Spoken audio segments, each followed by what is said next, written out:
Alors, Monsieur Serge Desenfants, bonjour. Robert Flores pour l'association L'Orgue Ensemble. Donc une interview à l'occasion de la fête des associations. Vous êtes ici en tant que membre du conseil d'administration de l'association des usagers de la gare Les Arcs Draguignan. Est-ce que vous pouvez nous faire un point sur l'activité de cette association, son historique, ses diverses manifestations, ses actions et puis ce qui est en train de se dessiner à l'heure actuelle? Bien, alors c'est très simple et en même temps très compliqué. L'association aura 15 ans cette année au mois de novembre. Nous fêterons d'ailleurs cet événement par une réunion. La salle a été réservée à Draguignan, vous recevrez des invitations. Pourquoi cette association s'est créée? C'est parce que tous les usagers de la gare rencontrent des problèmes, comme tous les usagers de tous les trains de France. Donc il a fallu régler un certain nombre de problèmes. Par exemple, des trains à l'heure pour aller travailler le matin, les TER. Il a fallu exiger que les TGV s'arrêtent aux Arcs, car s'il n'y avait pas eu l'association, à une certaine époque, il n'y aurait eu aucun TGV qui se serait arrêté aux Arcs. Il a même fallu, à certains moments, descendre sur la voie pour arrêter les trains, afin de se faire entendre. Donc l'association, en 15 ans, a vu plusieurs présidents qui se sont succédés, mais les actions ont toujours été la défense des usagers, l'amélioration de la desserte ferroviaire en la gare des Arcs, et depuis quelques années, on a ajouté à la desserte ferroviaire la desserte routière, parce que la gare des Arcs couvre une cinquantaine de communes. C'est-à-dire que depuis qu'on n'a plus de gare officielle à Draguignan, on n'a plus de train, tout du moins encore une gare à Draguignan, mais toute la Dracénie et l'arrière-pays vient prendre le train à la gare Les Arcs, y compris Saint-Tropez, parce que l'été de Saint-Tropez, on vient plus vite à la gare Les Arcs de Draguignan qu'on va à Saint-Raphaël par la route. Il y a des problèmes à longueur d'année. Il y a les trains qui s'arrêtent, les trains qui sont supprimés, les trains qui sont en retard. Il y a eu, par exemple, il y a 2 ans, les agressions dans les trains. On se souvient du jour de l'an. Oui. Tout ça, on a toujours été mobilisés. L'association a pris la défense des usagers à chaque fois. Par exemple, nous avons mis 4 ans à nous battre pour obtenir des WC sur le quai numéro 1 de la gare. Pendant presque 10 ans, il n'y avait pas de WC. Nous nous battons actuellement, et depuis de nombreuses années, pour une amélioration de l'accès au train pour les personnes handicapées, les personnes à mobilité réduite, les personnes âgées simplement qui portent des valises, les familles avec des enfants, des voitures d'enfants et autres. Les escaliers et le souterrain sont absolument impraticables. Quand un handicapé arrive à la gare dans un fauteuil, il rentre dans la gare avec toutes les facilités d'accès, mais pour prendre le train, c'est impossible. Il faut remonter le quai avec un employé de la SNCF jusqu'à la sortie de la gare, traverser les voies et revenir tout le long du quai numéro 2. Alors tout ça, c'est des choses sur lesquelles on se bat.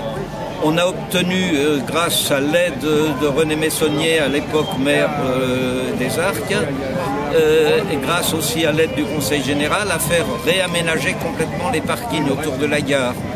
Tout n'est pas merveilleux, mais il y a déjà une grosse amélioration.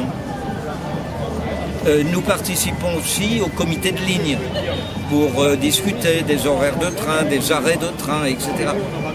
On n'est pas toujours entendu, mais c'est un combat continuel. Voilà. Et donc, je crois que le gros sujet d'actualité, celui qui concerne tout le monde, c'est la LGV. Est-ce que vous pouvez nous en toucher 2 mots?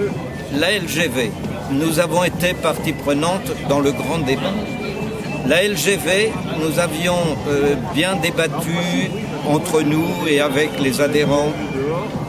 Nous ne nous sommes pas battus pour la LGV, mais nous avons dit la LGV est nécessaire et si la LGV se réalise, nous exigeons une gare dans l'Est-Var parce qu'au départ des premières études de la LGV, l'Est-Var était passé à la trappe. On disait on s'arrêtera à Toulon, on s'arrêtera à Cannes, mais il n'y avait rien dans l'Est Var.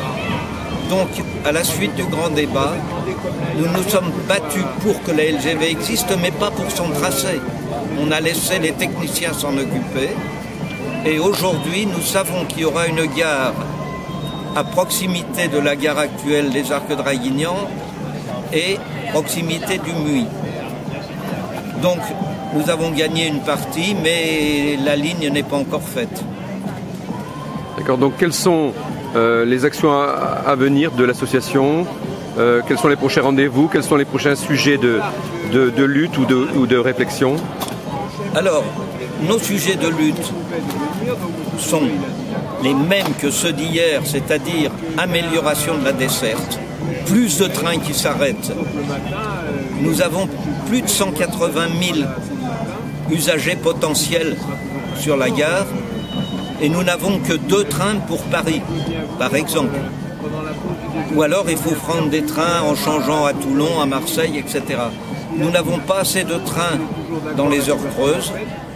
Les gens qui travaillent se voient souvent supprimer leur TER parce qu'il y a un petit problème. Donc nous nous battons pour l'amélioration de la desserte. Nous nous battons aussi pour que la gare soit desservie par des réseaux de cars beaucoup plus sérieux qu'actuellement, parce que de l'Orgue, par exemple, pour aller prendre un train à la gare des Arcs, il faut avoir une voiture ou demander le petit bus TED, mais c'est vraiment pas facile. Et le dimanche, par exemple, il n'y a pas de TED.